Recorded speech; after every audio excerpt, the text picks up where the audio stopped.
Salve, galera do Coisas da Cana. Fixando aqui o aparelho gravatório, fazer uma tomada para vocês aqui da parte de cima.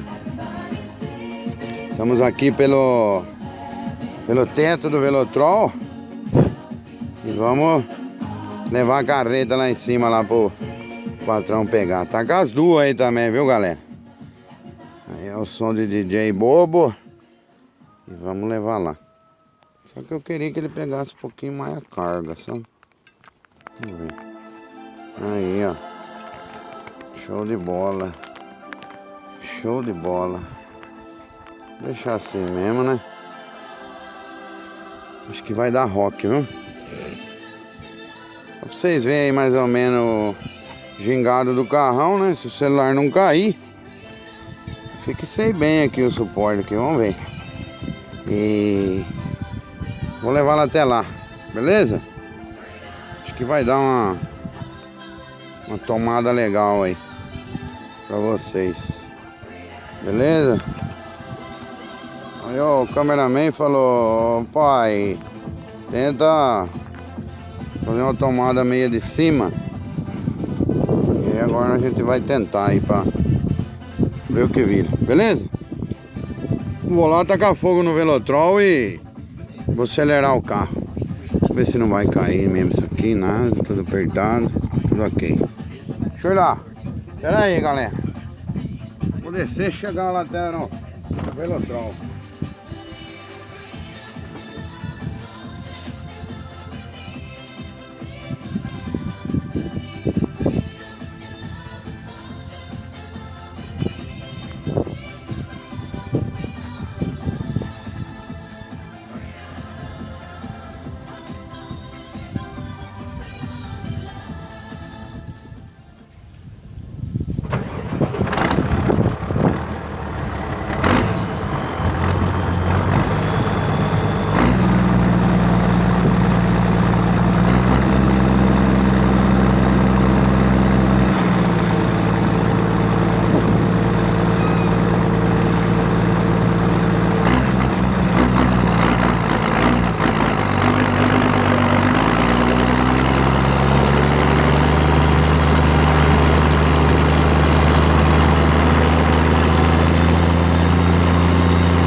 Aí, galera, chique joia bacana.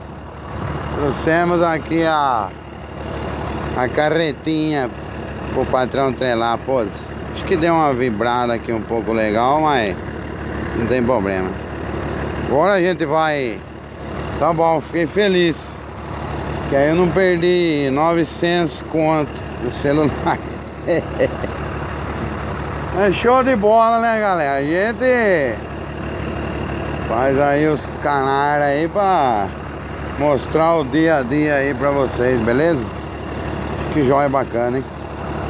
Então, fica por aí então, ó. Essa foi a trazida aí, mais uma triminhada carregada com sucesso.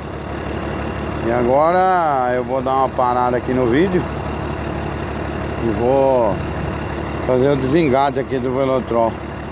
Beleza? Mandar esse vídeo aí pro nosso amigo lá de... Rapaz, amigo nosso lá de Cafelândia, nosso amigo Matheus. Agora eu não me recordo o nome dele, rapaz, direito. Mas é Matheus... o Ing, um negócio assim. Não vi direito lá. Matheus também lá, gente boa, hein? Moleque engenhoso, caprichoso por lá. O moleque é, vamos dizer assim, sem muito recurso, é que nem nós. Vamos supor, pega uma porca velha, faz um contrapeso, faz sorda e coloca e tira e pinta e borda, né? Então esse vídeo aí vai pra ele. Você viu o Velotrolzinho aí, ó? Puxando as duas carretas. Aqui tem pressão, parceiro. Beleza? Grande abraço aí pra todo mundo e... mais uma vez, obviamente, tudo de bom.